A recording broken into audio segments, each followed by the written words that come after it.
On a un passouk énigmatique qu'il y a très peu de gens qui peuvent comprendre, seulement ceux qui sont concernés. Lorsque Myriam a parlé quelques mots à Aaron de critique sur Moshe Rabbeinu, Vaïsh Moshe Anav Meod Mikol Adam Asher Al Pnei Adama. La Torah nous écrit une phrase pour nous dire que ces critiques ne l'ont pas touché. Haïsh Moshe Anav Meod Mikol Adama. Moshe Rabbeinu était le plus humble de tous les hommes qui sont sur la face de la terre. Qui c'est qui a écrit ce passouk? Le Jbourou l'a dicté à Moshe Rabbeinu. Donc il est vrai. Moshe peut écrire « Je suis le plus humble », Hachem lui-même témoigne « Je suis le plus humble du monde ». Comment on peut rester humble quand on écrit si on est humble? Il y a une Gemara comme ça, à la fin de Maseret Sota. Mishemet Rebi, Batla Anava Viratret. À un mort de Rebi, on a perdu ce qui s'appelle la Anava. Il m'a dit, il n'y a Anava, Deike Ana. Il n'y a pas d'Anava, il y a moi. Moi, je suis Anav, moi, pourquoi tu m'as enlevé de la liste? Ça, encore une fois, ça demande une définition d'Anava, pas comme on croit. Si modeste, ça veut dire je me mets dans mon coin, je veux que personne ne parle de moi, je me cache. Ben, c'est pas ça, hein. Aïch Moshe, il ne s'est jamais caché. On l'a vu faire face à tout le clan d'Israël au moment du Vaudor, au moment des Meraglim, au moment de toutes les révoltes qu'il y a eu pendant les 40 ans. Moshe Rabbeinu était là.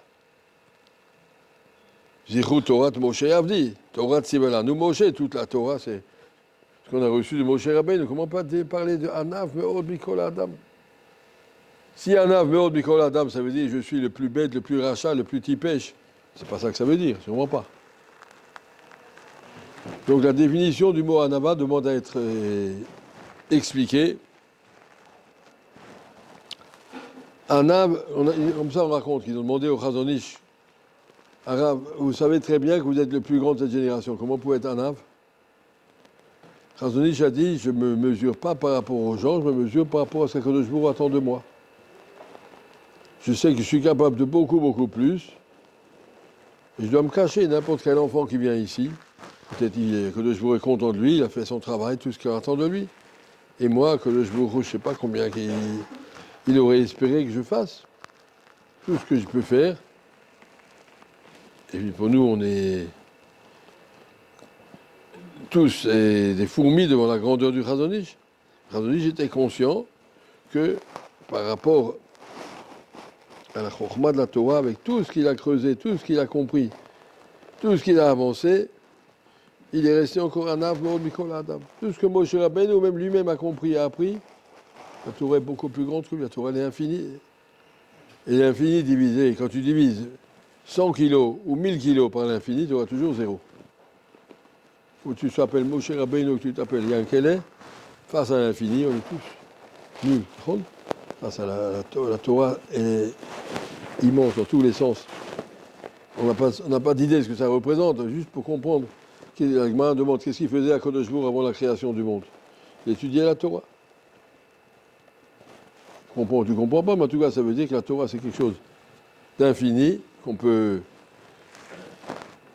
travailler et creuser et décorer de tous les sens. Moshe Rabbeinu Anav Meod, Moshe Rabbeinu Anav Meod. Donc ici, on voit la définition de Anav. Je ne suis pas touché par ce que vous pensez de moi. Myriam a parlé à Aaron sur Moshe, et Moshe n'a pas été touché. Peu importe ce que vous pensez de moi, je ne vis pas pour l'image que j'ai dans la société. Anav veut dire, je suis en face à Kadosh Baruch Hu, je fais mon travail. Ce que les gens pensent de moi, ça ne doit pas être un critère de ma vie. Malheureusement, pour tout le monde, c'est trop important. Quand même pas que je perde la face devant celui-là, mais ne les mettez pas comme ça. Anav veut dire l'opinion des gens ne me touche pas. Il y a ce qu'on appelle dans le monde de Novardok, on appelle ça Nishtvanut. Nishtvanut. Ça veut dire j'ai le même plaisir ressenti quand quelqu'un me donne un compliment que quand quelqu'un m'insulte. Quelqu'un s'insulte, encore tu peux dire, bon, ça ne me touche pas, qui c'est qu'il est. Quelqu'un donne un compliment en public, on te dit, t'es extraordinaire. eh bien ça te touche. Et Ishtebanu, ça veut dire je suis tout à fait chavé, je reste plat, mon cœur n'a pas bougé une seconde quand tu me dis du mal ou du bien. Ishtebanu Nishar chavé, je suis plat, je ne suis pas concerné. La définition d'un âme, donc, c'est quelqu'un qui peut dire je suis en face d'Hachem. Je vis en face d'Hachem et pas face à ce que les gens pensent de moi. Si on est capable de vivre cette idée-là, on avance dans la Midat Hanava. Dans le Messiah Tesharim, c'est tout à la fin du chemin. C'est pas d'abord Chassidut, etc. Il y aura très. À la fin, on arrive à Hanava. C'est pas quelque chose qu'on peut se dire bon, je suis déjà à Hanava, j'ai réglé mon problème et maintenant je passe au suivant. C'est pas que c'est quelque chose qui est une très grande madriga. Il y a Gava, on doit enlever la Gava, ça c'est vrai. Enlever la Gava, même quand on a enlevé la Gava, on n'est pas encore arrivé à devenir un Anav. Anav, je veux dire, indifférent à tout ce que les gens pensent de toi. C'est une grande darga, et peut-être comme ça, on peut expliquer ce qui s'est passé avec Moshe Rabbeinu, et pour nous dire, pourquoi Torah nous dit ça, pour nous dire que même si Myriam a parlé à Aaron et que Moshe n'a pas du tout été touché, malgré tout, Akadosh Baruch Hu a dit, on ne dit pas de Lashon Hara, on ne dit pas des critiques sur quelqu'un, et Myriam a été punie, et là on a une mitzvah de se rappeler, Zacho Aseh Asher Asa Elohim le Myriam, rappelle-toi, Akadosh Baruch Hu ne permet pas, ne pardonne pas, si on calomnie, si on parle du mal, si on critique quelqu'un, de quel droit tu te permets de critiquer, qui es-tu?